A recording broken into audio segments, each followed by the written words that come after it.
9절에 있는 말씀입니다. 말씀입니다. 노아 시대를 이야기를 예를 성경이 들고 있죠. 히브리서 11장에 보면은 노아라는 사람이 있었는데 그 사람이 당세에 완전한 자라, 그러나 하나님의 은혜를 입은 자였더라라고 그렇게 합니다. 어떤 면에서 우리가 강구해야 되는 어떤 것이 있다고 한다면 성령을 강구하기 전에 먼저는 하나님의 은혜를 강구할 수 있어야 된다고 믿습니다. 하나님의 은혜가 있어야 됩니다. 다시 말하면 우리가 율법 할 때는 내가 잘하면 상을 받고 내가 못하면 하나님께 벌을 받는 것이 율법이라고 말하면 저는 솔직히 율법 밑에서는 숨이 막힐 것 같아서 살 수가 없을 것 같습니다. 늘 나를 돌아보면서 어떻게 보면 죄짓지 않으려고 막 완벽해 보려고 선악간에 나쁜 거 절대 하지 않으려고 뭐 이렇게 살아가다 보면 내 심령에서 율법 아래에서 살 때는 숨이 틀어 막힐 것 같아요. 와, 이거 뭐 어떻게 내가 죄 안 짓고 살지? 예, 맞습니다. 여러분이 육을 입고 사는 모습이라는 것은 꼭 연탄 공장 안에서 그렇게 살면서 연탄 죄가 나한테 묻으면 안 되는데 라고 늘 걱정하면서 살아가는 것과 똑같다라고 성경이 말하죠. 그래서 성경은 연탄 공장에서 나와 다시 말해 율법 아래에 머물지 말고 어디로 나오라고 해요. 은혜의 법 아래로 나오라. 그러면 네가 그래 신경 쓸 거 없다. 신경 쓸 거 없을 뿐만 아니라 이제는 네가 사는 것이 아니요 내가 네 안에 들어가서 너와 더불어 내가 사는 것이니 이제는 주체가 네가 아니라 누구라고 해요? 예수 그리스도. 나 여호와가 나 예수가 나 주의 영이 너 안에서 너를 주관하게 너는 허락을 해라. 이게 가장 보이지도 않으면서 괴로운 겁니다. 내가 지금 율법 안에 있는지 은혜의 법 안에 들어와 있는지 이걸 느끼기가 참 어렵다. 그래서 은혜의 법 안에 들어왔을 때에 한 가지 공통되는 어떤 느낌 현상이 있다면 여러 표현이 있겠지만 이 꽃을 보시라. 뭐가 느껴지십니까? 꽃을 보니까 떡 같기도 하고 흰떡 가래떡 같기도 하고 뭐 예를 들어서 어떤 분은 떡을 보면서 이 꽃을 보면서 떡 생각을 하고 뭐 또 다른 세상적인 걸 생각하고 이렇다 한다면 이 사람은 율법 안에 있는. 그런데 꽃을 딱 보면서요, 와 아름답다 이렇게 고백이 쑥 나오는 거 있죠. 이것은 은혜의 법 안에 있는 사람들만이 누릴 수 있는 특권입니다. 그러니까 호주 같은 나라에도 보면은 이런 시사이드라고 바다가 보이는 사이드 이쪽에는 값이 엄청 비쌉니다. 거기에서 사는 것은요 똑같은 집인데 딴 데다 갖다 놓은 집보다 바닷가 가까운 쪽에 갖다 놓은 집은요 값이 비쌉니다. 왠지 아십니까? 뭐 때문에? 경치 때문에. 좋은 경치를 보고 사니까 이곳에서 사는 사람은 좀 더 돈을 비싸게라도 집을 구해라는 거죠. 그 사람들은 아름다운 것을 보는 그것은 세상에 어떤 가치로 매길 수가 있느냐? 맞습니까? 어떤 가치로 과연 이 아름다운 자연을 보면서 와우 하는 이 느낌은 은혜가 아니고서는 느낄 수 없다. 하나님의 은혜의 법 안에 들어온 사람 아니면은 늘 꽃을 볼 때마다 떡 생각이 나고 우리 애들 떡 싸줘야 되는데 어떻게 늘 머릿속에 생각하는 그 어떤 것이 그 희한하게 기준이 늘 세상 것이 되고 있다. 늘 그렇습니다. 그래서 어떤 사람은 좋은 데 갖다 놔도요 전혀 아름다운 걸 보지 못해요. 그걸 또 어떻게 비유를 하느냐면 어떤 사람이 기차를 탔습니다. 기차가 부산까지든 어디까지 막 달립니다. 한 1시간 달려요. 근데 그 사람은 차창을 내다본 것이 아니라 1시간 동안 자기가 들고 탄 책을 보고 있어요. 책을 보고 갑니다. 이제 도착했습니다. 누가 물어봅니다. 여행 즐거우셨어요? 여행 즐거우셨어요? 이런 물어봅니다. 근데 그 사람이 뭐라 말하겠습니까? 글쎄 뭐 즐거운 여행? 일단 책 한 권 읽고 왔는데 인생 즐거우셨습니까? 인생요? 지식을 뽑고 살다가 왔는데 뭐가 다릅니까? 하나님은 우리를 이 땅에서 고생시키려고 만들어 놓으신 것이 아니라 고생 가운데 참 기쁨과 자유와 그 참맛을 누리게 해줄 거예요. 불을 처음부터 주면은 이게 고마운 건지 귀한 건지 못 느낀다 이거죠. 그러면 어떤 사람을 일부러 어느 부자 부모가 고생을 시켜요. 고생을 좀 쫀쫀하게 시켰다가 드디어 때가 되어서 그 아이에게 불러서 맛있는 밥을 해줬습니다. 그 아이가 뭐라고 말할까요? 오, 와, 이렇게 맛있는, 오, 이렇게 맛있어. 그러니까 어떻게 보면 너희가 거듭나야 된다. 어렸을 때에는 초동 학문에 머물러 있다는 것은 다시 말해서 아름다운 것을 아름답게 느끼지 못하고 늘 아름다운 걸 보도 내 걱정 근심이 앞서서 늘 그것 속에서 고민하면서 무엇을 먹을까, 무엇을 마실까, 무엇을 입을까, 이 고민 속에서 벗어나지 못하고 살아가는 인생의 모습이 하나님 보셨을 때 율법 안에 살아가는 자들이다. 너희가 율법 안에서는 자유가 없는 거다. 율법 안에서는 오직 징계만 있고 오직 그 죄의 결과만을 기다리는 삶이라. 그러니 율법 안에서 무슨 소망이 있겠느냐, 무슨 감사가 있겠느냐, 무슨 기쁨이 있겠느냐. 그런 식으로 살아서는 안 된다. 이제는 예수 그리스도께서 너희를 위하여 율법 아래에서 태어나셔서 율법 아래에서 쩔쩔매고 있는 너희들을 완전히 해방시켜 주시려고 십자가에 달려 죽으신 것 아니겠느냐. 그래서 그 말의 의미는 저주 안에 달려서 죽었다. 나무 위에 달려 죽으신 주님은 저주 안에서 죽었다. 율법은 저주잖아요. 저주. 율법이 없었으면 죄라 말하지 않을 건데 율법이 나타난 것 바람에 결국은 죄가 죄됨으로 그 소망은 아무것도 없고 저주밖에 남은 게 없다. 저주밖에. 이게 별미하기가 아닌 게 아니에요. 자기를 보라는 겁니다. 하나님. 네가 아직도 율법 아래에서 저주를 기다리고 있냐? 예수 그리스도가 그 모든 저주를 끊으시고 이제는 은혜의 복으로 옮겨왔는데도 아직도 이 꽃을 쳐다보고 떡 생각을 하고 있다고 한다면 내가 너를 어떻게 네가 거듭났다라고 은혜의 법 안으로 들어왔다고 말할 수가 있겠냐? 그러니 한 가지 묘한 차이가 뭐냐면 율법 안에 있을 때에는 뭘 봐도 떡만 보이는 겁니다. 뭘 봐도. 근데 은혜의 법에 왔을 때는 조금 고난 속에 힘든 속에 있는데도 불구하고 아름다운 걸 보면은 언제 내가 또 힘들었나 하는 듯이 다시 아름다움을 보고 와, 아름답다. 이걸 느끼는 사람은 은혜의 법 안에 있는 사람입니다. 이걸 느껴요.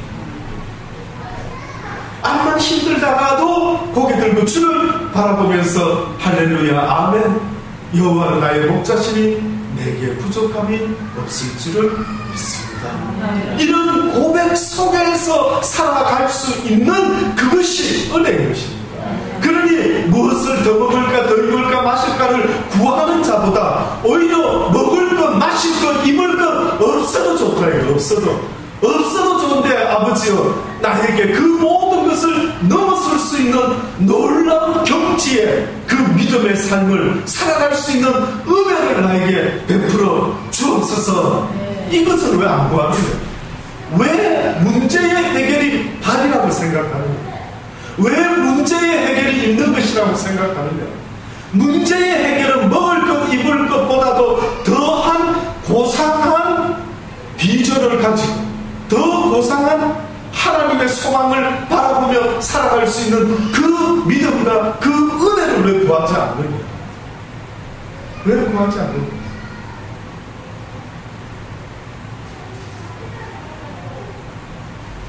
그렇게 믿음으로 살았어야 되는데 믿음이 없이 노아 시대 때에도 노아 할아버지 빼고는 그의 가족들 빼고는 전부 다가 어떻게 살았는데 오늘 여기 보니까 뭐라고 표현하느냐면 방금 읽었던 논문에 이랬죠. 그들은 전에 노아의 날 방주 예비할 동안에 하나님이 오래 참고 기다리실 때에 순종치 아니하던 자들이라. 순종치 않았다. 그럼 뭘 순종치 않았을까요? 노아 할아버지가요, 여러분 아십니까? 바닷가에다가 방주를 지었을까요? 산에다가 지었을까요? 산에다. 그러면 여러분 생각할 때 노아 할아버지가 산에다 방주 짓고 있었을 때에, 말씀을 받고 순종함으로 방주를 짓고 있었을 때에 동네 사람들이 노아 할아버지에게 뭐라고 말했을까요? 예, 전도사님은 간단하게 서양식으로 표현하시고 뭐 많이 필요 없죠. 저 사람 뭡니까? 상식 밖이다 이거죠. 상식 밖으로 어떻게 산에다가 방주를 짓는가라고 했을 때 동네 사람들은 상식 밖이에요. 그럼 아마 이렇게 말했을 겁니다. 노아 할아버지가. 예, 저도 상식 바뀐 것 압니다. 그런데 하나님께서 여기다가 방주를 지으라고 하시니 내 상식으로는 이해가 안 되지만 하나님의 말씀에 내가 순종함으로 이곳에서 방주를 짓고 있습니다. 근데 여러분 보실 때는 내가 미친 할아버지 같아 보이는데 뜻밖에도 아십니까? 이 방주를 통해서 이 땅의 모든 짐승과 사람들을 구원하시고자 하나님께서 결정하셨다고 하십니다. 이제 곧 방주가 완성되면 여러분들에게도 오픈할 테니까 누구든지 방주로 들어오시기만 하면은 이 땅의 모든 죄와 허물 속에서 구원을 얻을 수가 있습니다. 비록 여러분이 지금 이 순간에까지 나쁜 짓을 하고 있을지라도 이 순간에 이 말을 듣고 아하, 하나님이 나를 살려주시기로 작정하셨구나 하고 방주를 쳐다볼 때에 그저 미친 할아버지가 지어놓은 배다라고 보지 말고 내가 믿음으로 저 배 안에 들어가면은 나는 살 수가 있겠구나 라고 하는 간단한 믿음 하나를 가지고 제발 방주로 들어와 주시기 바랍니다. 뭐 이런 이야기를 안 했겠습니까? 노아 할아버지가. 그랬는데도 성경에 보니까 그 할아버지 이야기를 듣고 아멘하고 방주로 들어온 사람이 있다 없다? 없다. 그들의 관심은 뭐에 있었느냐? 시집가고 장가가고 집을 짓고 이렇게 육신에 먹고 사는 것에 온 영혼을 다 걸고 앉아요. 다시 한번 여쭙기를 원합니다. 여러분의 인생 속에 여러분의 영이 중요할까요? 여러분의 육이 중요할까요? 여러분의 확실합니까? 육은 아무리 치장하고 좋은 거 먹어도 결론은 무엇으로 끝납니까? 육은 뭐로 끝난다고요? 죽음으로 끝나죠. 저주로 끝나죠. 사망으로 끝난다. 예수님이 십자가에 달려 죽으셨다는 때 본문에 보면 뭐라고 합니까? 그리스도께서 한 번 죄를 위하여 죽으사 의인으로서 불의한 자를 대신하셨다라고 말씀하면서 육체로는 뭘 당하시고 죽임을 당하시고 영으로는 어떻게 하셨다? 살아나셨다라고. 이상한 이야기입니다. 왜? 예수님이 죽은 건 영이 죽었다, 육이 죽었다. 어느 쪽이 죽었다? 육이 죽었다라고 말합니다. 육이 죽었다. 그러면 결국은 우리의 육도 언젠가는 죽을까요? 죽지 않을까요? 죽는. 우리의 육에는 소망이 없단 말이에요. 이게 참 설명이, 이 육은 버려야 된다. 다시 말하면은요, 어떤 타이타닉호 아십니까? 타이타닉호. 큰 배인데, 그 배가 안전했죠. 누구든 그 배는 막 평생 아주 바다 위에 떠 있을 줄 알고 믿어 싶지 않았죠. 그런데 어느 날 타이타닉호가 얼음과 부딪혀가지고 새기 시작하는 겁니다. 자, 배가 구멍이 나기 시작했습니다. 이제 이 배는 깔아앉게 될 것입니다. 자, 빨리 구명 보트에다 옮겨 타셔야 되겠습니다. 라고 선장이 말을 하는데, 만약에 누가 설마 이렇게 큰 배가 깔아앉을 수가 있겠나? 에이, 말도 안 돼. 이 좋은 걸 버리고 무슨 조그마한 구명 보트를 탄단 말이야. 저 정신이 믿기지 않는데. 자, 아나운서분들 계속합니다. 자, 빨리 계시는 분들은 짐을 챙기셔서 빨리 선착가로 옆쪽으로 배 어디 가세요. 나와주세요. 이제 그곳에서 지금 우리 승무원들이 안내할 테니까 빨리 그 말씀대로 순종하면서 조그마한 보트에 옮겨 타셔야 됩니다. 그렇지 않으면 조만간에 죽게 됩니다. 라고 했을 때 따르는 사람과 따르지 않는 사람이 있겠죠. 따르지 않는 사람은 뭐가 문제입니까 도대체?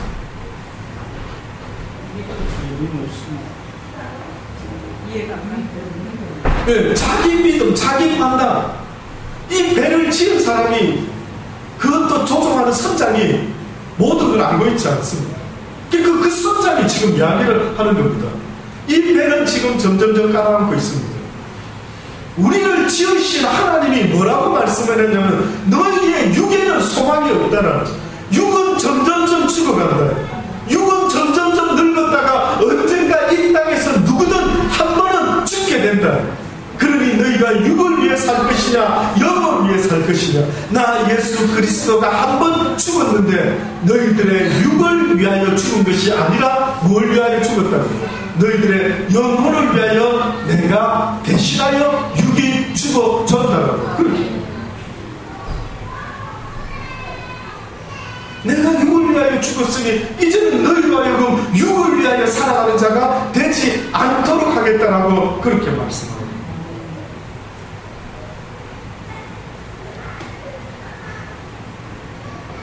물로 말미암아 구원을 얻은 자가 몇 명이 되니 겨우 몇 명이라고 해요? 8명입니다. 물은 뭐라고 비유합니까? 예수 그리스도의 부활하심으로 말미암아 이제 너희를 뭐하는 편이? 구원하는 편이. 네. 물이라고 하는 것은 오히려 우리를 망치는 것이 아니라 어떻게 보면 우리를 구원하고자 하는 하나의 상징이 됩니다. 또다시 말하면 물이 있다라고 하는 것은, 홍수가 있다라고 하는 것은 어떻게 보면은 나를 구원하시고자 하는 그 구원이, 방주가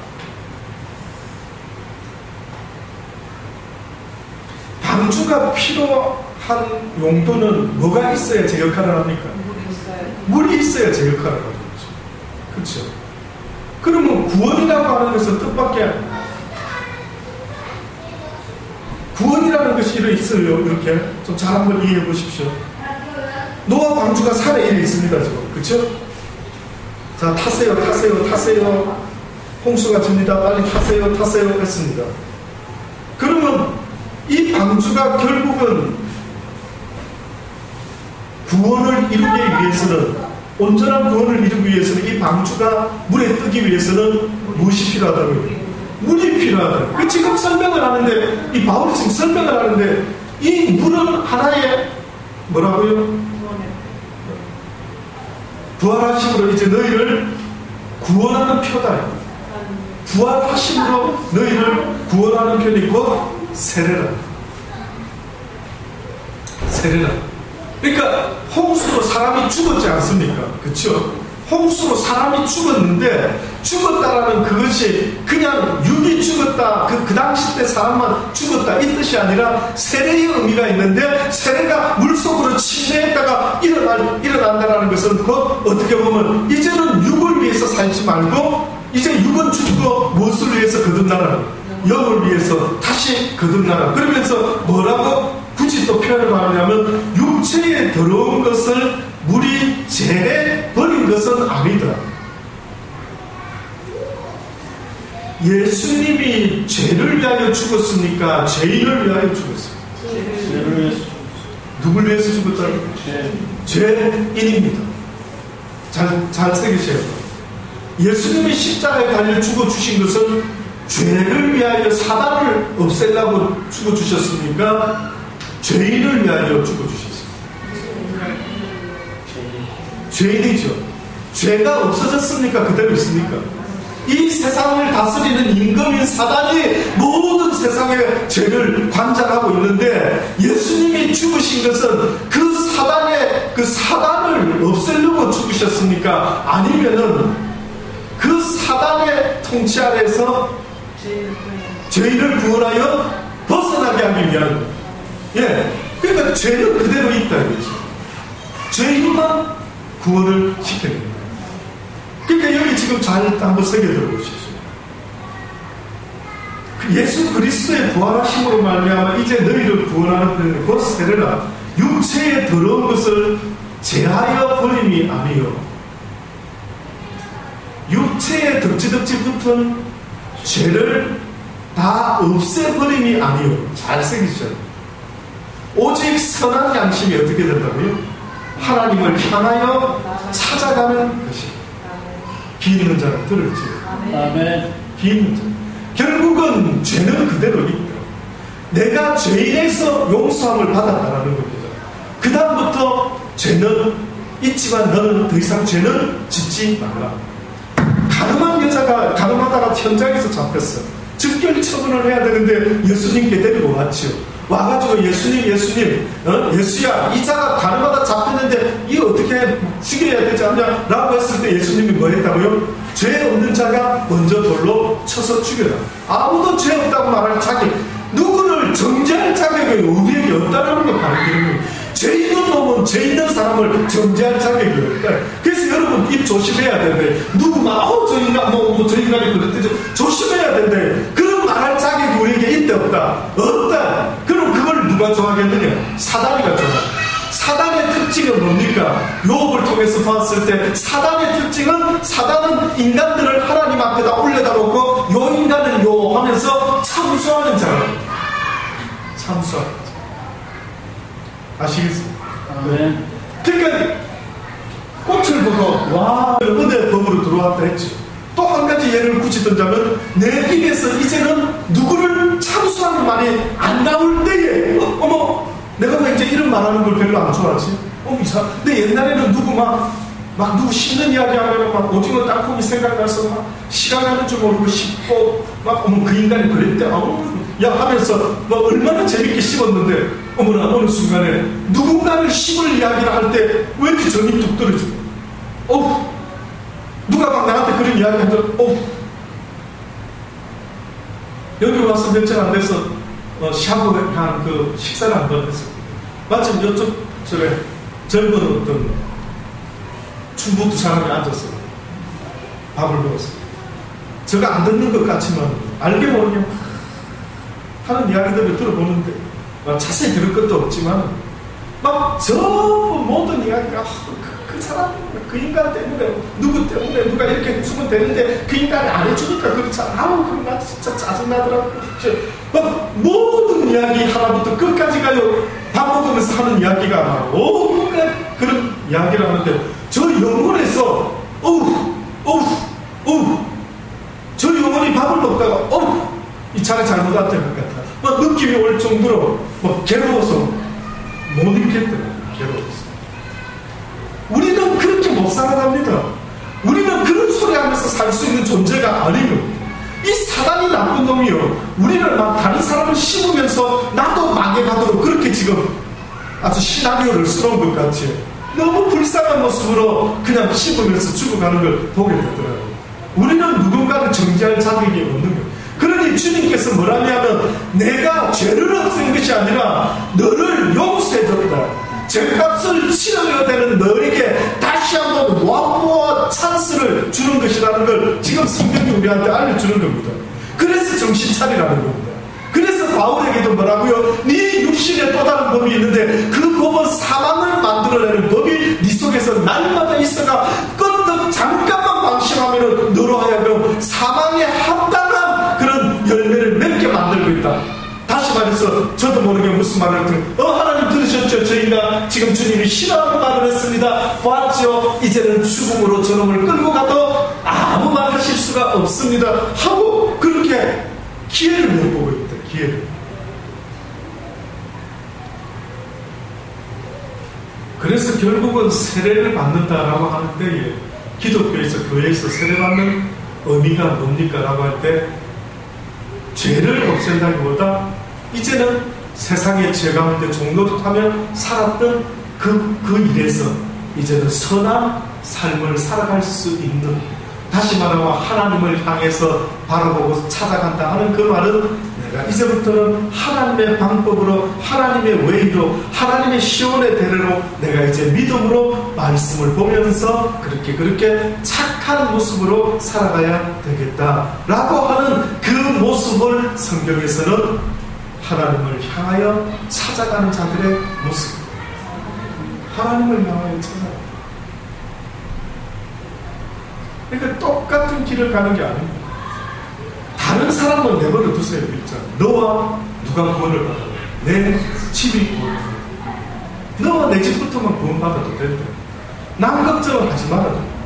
남 걱정은 누굴 보내겠습니까? 사도들을 보낸 이유가 있습니다. 성령의 역사 가운데 여러분 한번 지금부터 하는 이야기 또 조금 신경을 조금 더 써보세요.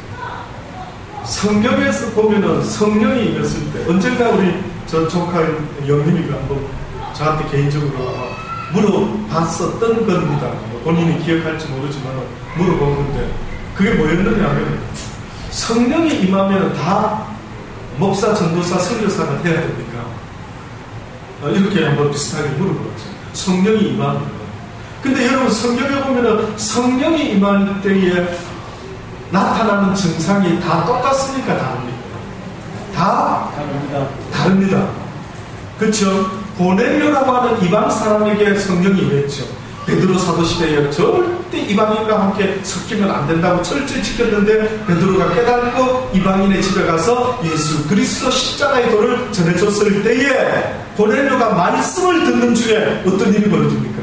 성령이 임하니까 고넬료가 뭐합니까? 뭐합니까? 강미아 집사님, 고넬료가 성령을 받더니 갑자기 자빠졌더라. 그래서 입에 거품을 물고 혹시나 쓰러집니다. 뭐 어떻게 됐을까요? 하나님은 여호와를 찬양하기 시작합니다. 만군의 여호와 하나님이 성령이 임하니까 막 찬양을 하고 방언을 말하고 방언으로 막 아마 제가 봤을 때는 방언으로 찬양을 해가면서 막 영광의 주를 찬양하나이다. 내가 주를 찬양. 여러분 한번 상상해보세요. 성령이 어떻게 보면 하나님을 마음껏 제대로 영광 돌리지 못하는 그들에게 한 번도 써보지 못한 단어들 어떻게 여러분 느껴보십니까? 저는 삶에서 하나님이 아니면 써먹지 못하는 단어들 모든 영광의 주체가 되시고 내 영혼의 찬양을 받으시기에 합당하신 만군의 여호와 하나님 이런 표현들 써보신 적 있습니까? 고넬료가 써봤겠습니까? 그런 것보다 그냥 구제하고 뭐 이렇게 하고 했겠죠. 그런데 고넬료에게 성령이 임하니까 이 성령이 고넬료에게 만군의 여호와를 찬양하라. 너희 하나님을 멋지게 한번 찬양해봐라. 찬양이 많은 게 아닙니까? 성령으로 방언으로. 어떤 사람에게는 성령의 역사 가운데 죽은 자도 살아나기도 하고 병든 자가 낫기도 하고 여러 가지 성령의 역사가 은사로 나타나기도 했지만은 그러나 뜻밖에도 예수님의 제자들에게 물론 마가의 다락방도 일리가 있습니다만 먼저 1차적으로 120분들을 말하기 전에 먼저는 12사도부터 말해요. 11사도. 그들이 성령 받았을 때는 어떤 일이 벌어집니까? 성경에 뭐라고 표현했습니까? 무슨 성령이라 했습니까? 뭐 같은 성령? 떡 같은 성령요? 불 같은 성령. 무슨 의미일까요? 불. 막 너무 강하고 너무 놀라운 성령의 역사가 와 임하니까 그 제자들이 뭐 했습니까? 뭐 방언으로 찬양했습니까? 웃다 땄다 하면서 뭐 했습니까? 갑자기 배우지도 않은 언어를 쓰기 시작하면서 뭘 증거합니까? 예수 그리스도를 증거하지 않습니까? 예수 그리스도. 모든 이가 성령 받으면 선교사 되는 게 아닙니다. 성령의 뜻을 쫓아서 원하는 그 뜻을 쫓아가면 그뿐인 거지. 성령 받았어, 꿈을 꿨어, 환상을 봤어, 음성을 들었어, 뭐 해서 목사가 돼야 되겠어. 그렇게 성경에 언제 가르쳤는데?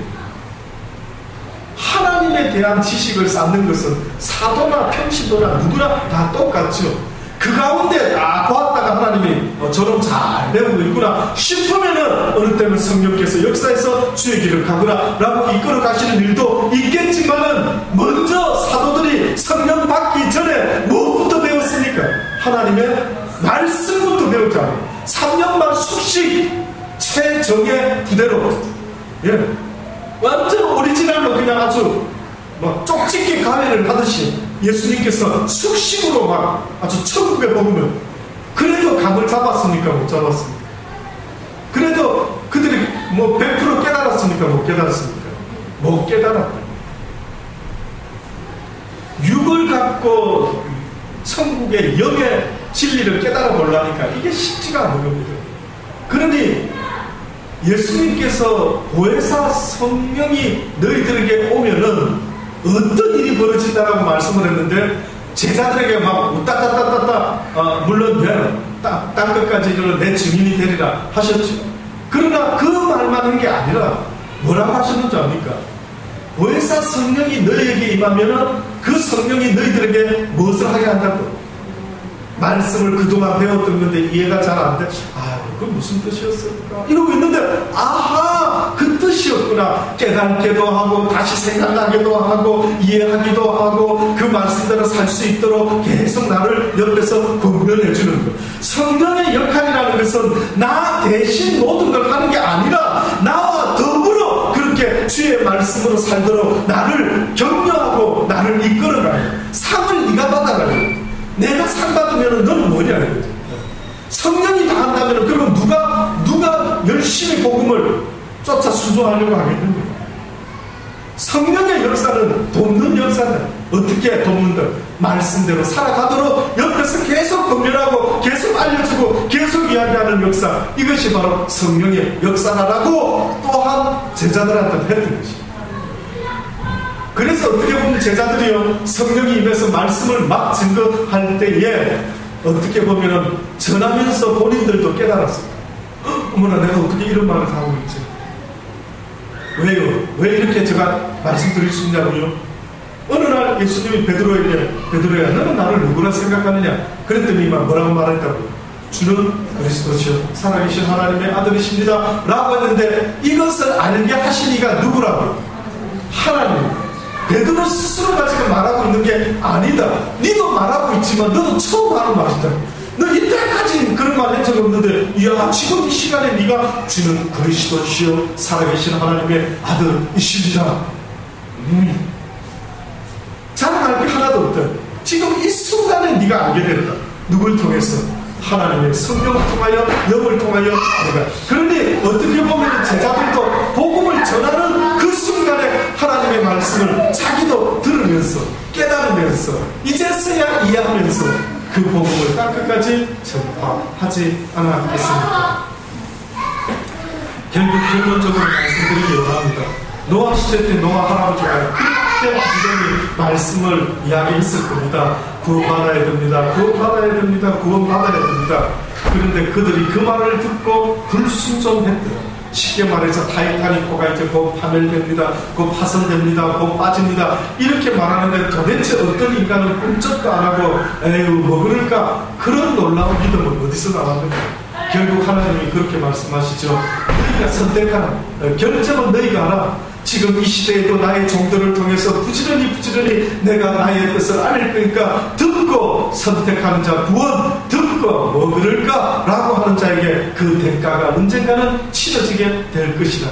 깨어있으라, 깨어나라. 이제는 깨어서 주의 말씀을 붙잡고 그 말씀의 의미가 무엇을 말하는지를 날마다 상고함으로 너희가 이 세상에서 깨어있는 자가는 배가 바다 위에 떠있다라고 하는 것은 그 의미는 어떤 면에서는 물이 있어야 된다라는 말씀을 드렸죠. 그러면 물은 어떻게 보면 피로 악처럼 있어야 되는데, 문제는 배가 물이 들어오도록 내버려 둬야 되느냐 말아야 되느냐. 만약에 구멍이 나가지고 물이 새기 시작한다, 어떻게 해야 되느냐? 내버려 둬야 됩니까? 세상 어두운 데 살지만 나의 백성들아, 너희는 내가 거룩했던 것처럼 어떻게 해라? 거룩하라. 비록 세상 어두운 데 있어가지고 절망하지 말고 물이 이 뱃속에 들어오면은 그 물을 빼내라. 부지런히 물이 배가 물에 잠기지 않도록 이 어두운 속에서 타고 올라가라. 어둠을 타고 둥둥둥 하늘나라까지 또 올라가라. 그 어둠을 자꾸만 상대로 힘 빼지 마라. 이 어둠만 없으면 좋겠다. 이 물만 없으면 좋겠다. 그러면 홍수로 내가 죽지 않을 텐데 이딴 소리 하지 말아라. 오히려 이 바다는 세례의 표가 된다. 오히려 그것이 나를 점점점 하나님의 나라까지 인도할 수 있는 놀라운 은혜의 고난이 될 수가 있다. 그러니 고난을 싫어하지 말고 세상에서 일어나는 힘든 일을 그저 싫어만 하지 말고 그냥 그걸 타고 하나님께 더 올라가래. 제가 사는 골드코스트에 보면은 서퍼스 파라다이스라는 동네가 있습니다. 서퍼들의 천국, 파도 타기의 천국. 저희 동네에도 보면은요, 얼마나 서퍼들이, 야, 우리는 피곤해서 일 못하니까 피곤해 좀 쉬겠는데, 이 사람들은 트럭 가지고 일하다가 마치고 한 서너 시 되면 마칩니다. 주로 젊은 사람들, 나이 든 사람 할 것 없이 보면은요, 그 보드를 하나씩 들고, 서핑 보드를 들고 바닷가에 뛰어들더라고요. 근데 그들이 기다리는 게 있습니다. 뜻밖의 기다리는 게 있어요. 뭘까요? 네? 뭘까요? 그 어려운 이야기예요. 너무 쉽게 대답하지. 와, 걔네들이 바다에 뛰어들어가지고 막 물개처럼 그 고생해가면서 기다리는 게 하나 있습니다. 그 뭐냐면 파도입니다. 너무 신기하죠. 그 파도가 올 때 이들은 뭘 노리는데 어떤 파도를 노리는 줄 아십니까? 적은 파도일까요? 큰 파도일까요? 큰 파도. 어떻게 아십니까? 다 보셨습니까? 큰 파도. 와, 큰 파도. 큰 파도가 조금만 할 때는 움직이지도 않습니다. 나 이렇게 계속 앞을 쳐다보고 좀 적당한 파도 있으면 고뇌들이 물속으로 들어갑니다. 떠서 올라가면 막 밀려나가기 때문에 온다 싶으면 잠수해가 보고 있고 또 기회를 노리고 또 기회를 노리고 이러고 있다가 드디어 큰 파도 하나 딱 맞는 게 왔다 싶으면 갑자기 보드를 딱 타는데 와, 그 파도를 타고 올라선 그 모습은 꼭 무슨 개선 장군같이 막 타면서 쫙 하고 하는데 모두가 부러워서 뭐 서퍼들이 한껏 했다. 가만히 생각을 해봤죠. 야, 이게 어떤 의미가 있는데 세상에 이 땅에 육을 입고 있는 한 이 땅에 고난이 있을 수가 있다 없다? 없다. 고난은 있다. 고난을 위해서 태어난 것처럼 있다. 근데 문제는 그 고난이 올 때 고난 속에서 아우 하고 이러고 있으라는 게 아니라 어떻게 하라고요? 그 고난을 어떻게 해라? 타라. 그 타는데 얼른 일을 쓰라. 그 고난을 타고 어디로 올라가라냐면은 성경은 우리에게 말씀하시는 것은 나에게 타고 나오라는. 고난이 올 때마다 그걸 얼른 타고 나한테 더 가까이 오라요. 어떤 사람이요? 그저 주님은 저기 계신데 요 자리에 딱 있으면 주여 더욱더 가까이 가기를 원하나이다. 아멘 할렐루야. 안 가는 겁니다. 그러니까 하나님이 네가 나한테 오기를 원하느냐 도와주지. 그러면서 뭘로 도와주시겠어요? 고난의 파도를 싹 보내. 주여. 그러면 어때요? 이 사람이 조금 올라가는 겁니다. 신기하네요. 너무 신기하죠. 우리는 고난 없이 올라가면 안 됩니까? 하는데 하나님은 고난 없이 올라가니까 저도 이 문제 때문에 얼마나 이상하다. 평화로울 때 더 올라가면 안 됩니까? 안 된답니다. 평화로울 때는 네가 나를 찾는 게 아니고 배부르면은 네가 세상을 찾고 앉아있지 않느냐. 여러분한테 복권이 당첨돼가지고 만약에 진짜 인간적으로 어떤 돈 뭐 한 10억이 100억이 생겼다. 집사님 어떻게 할 것 같습니까? 솔직히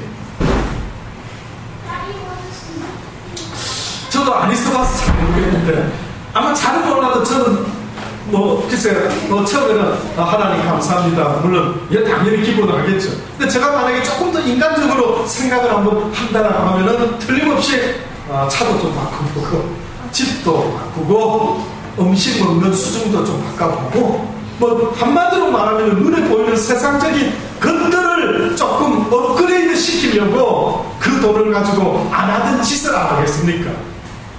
맞습니까? 네, 맞습니다. 그동안 안 해봤던 짓을 한번 해볼기라고. 네. 어차피 이 세상에서는 우리 한 집사님 가끔 말씀할 때 주변에 회장님들, 사장님들 하고 살아올 때 그저 먹는 음식도 보면 물론 별스럽게 찾아다니는 사람도 있지만 그저 간단하게 너무 젊었을 때 별스러운 거 챙겨 먹다가 병들고 당뇨 생기고 하면 아십니까? 와, 제가 당뇨가 있어 보니까 이런 놀라운 일이 없는 거예요.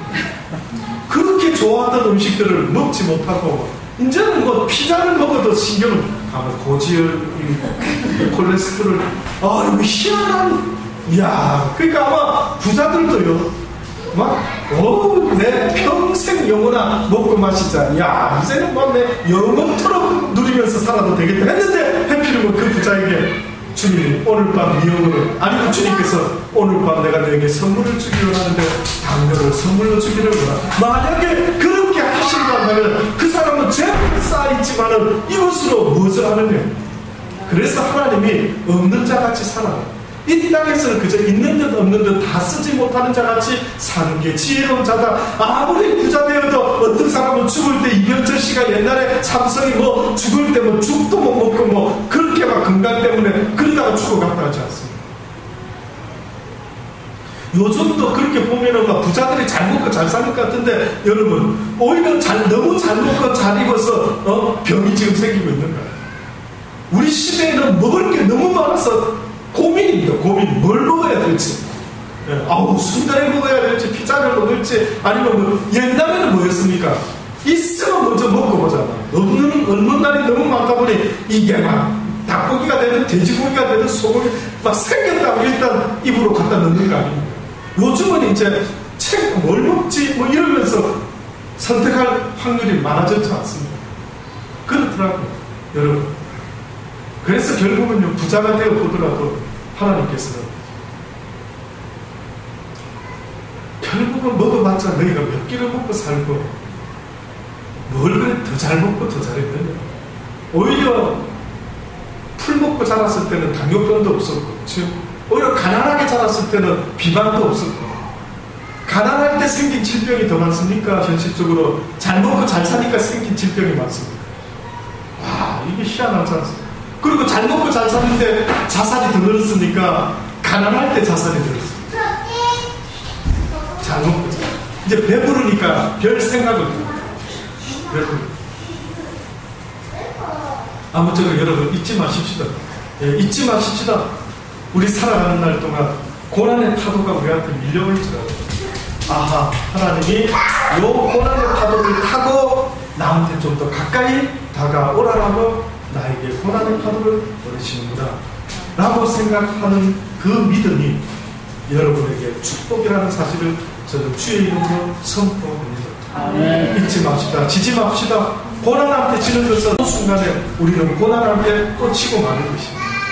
고난아 오르면 바로 덤비려면 덤벼. 내가 죽기밖에 더 하겠나? 가난해서 죽기밖에 더 하겠습니까? 굶어 죽으면 할렐루야 순교 아닙니까?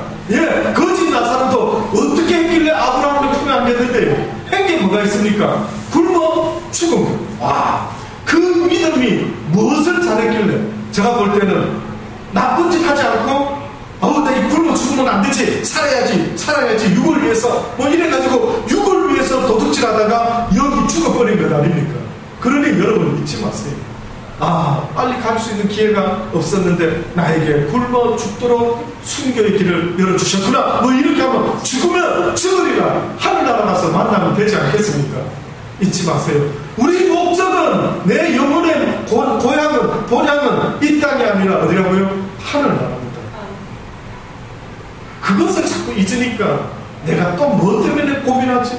영적인 걸 가지고 고민하는 게 아니라 세상의 육적인 고민은 나를 죽이는 고민을 가고 분명히 말씀하셨구만. 미련한 어린아이처럼 가르쳐줘도 또 못 알아듣을까? 우리 승재, 민재, 정재. 정재는 기특해서 한 번 가르쳐주면 잘 알아듣습니다.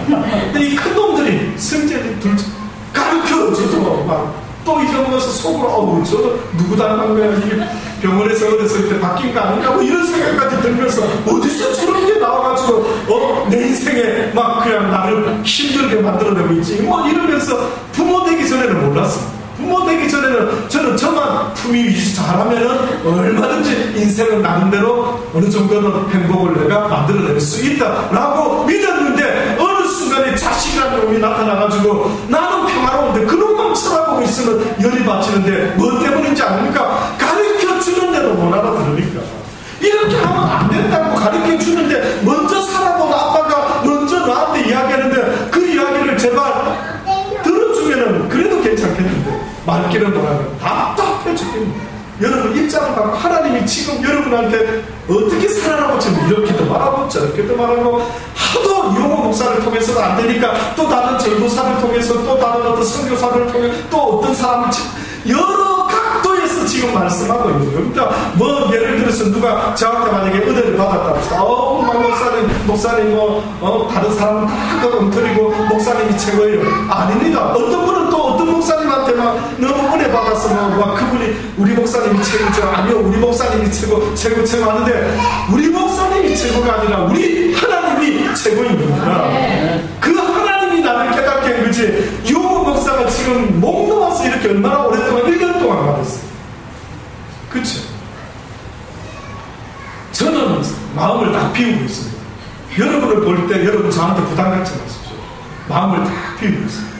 변화되지 않을지라도 끝까지 사랑하리라. 뭐 이런 마음을 가지고요. 그죠? 알아들을 때까지 또 설교해야지. 또 알아들을 때까지 설교해야지. 얼마나 제가 인내심을, 어느 때는 여러분을 저 자식처럼 쳐다보면 어휴 저 권사님 집사님이 답답해. 저 또 이런 느낌이, 저도 사람인데 왜 안 들 수가 있겠습니까? 그러나 하나님께 배운 것이 사랑은 노하지 않는 것이 오래 참는 것이다. 그가 변화될 때까지 또 말해주고 또 말해주라. 뭐 이런 역사적 사명을 늘 마음에 명심하면서 그저 표 안 내고 처음 하는, 그러니까 늘 말해왔는데도 또 새삼스럽게 처음 하듯이 있잖아 예수님이요 이런 주님이신데 이렇게 믿어야 됩니다. 처음 하듯이 또 말하고 할 때가 얼마나 많은지 모릅니다. 여러분 하나님이 우리를 그래 보고 계신 것 같아요. 저거 1년 가르쳤더니만 처음부터 또다시 시작. 너 올라가지 말고 월반하고 그냥 요반에서 다시 시작해 해가지고 또 ABCD 기본으로 또 가르칩니다. 저는 여러분이요 업그레이드 되기를 주의 이름으로 축원합니다. 업그레이드 되세요. 이제 그만 좀요. 그 업그레이드 되는 결론이 어떻다고요? 언젠가 또 물어보고 스스로 교회 오시면 이 꽃을 꼭 보십시오. 꽃을 볼 때 내 마음이 지금 뭘 느끼는지 가만히 들여다보십시오. 꽃을 볼 때. 또 떡이 생각난다. 어떻다고요? 아직도 내가 지금 뭔가가, 그러니까 말씀을 붙잡은 거는 맞는 것 같은데 먹어야 되는데 소화가 돼서 변화가 일어나야 되는데 변화 없는 기독교인이, 교회만 다니는 기독교인이 이 세상에 얼마나 많은 것을 여러분 잊지 마십시오. 제발 변화되어서 이 세상 어느 교회 다니든지 하나님이 기뻐하는 하나님의 성도로 조금도 부족함이 없는 저와 여러분이 되기를 주의 이름으로 축원합니다. 기도하십시오.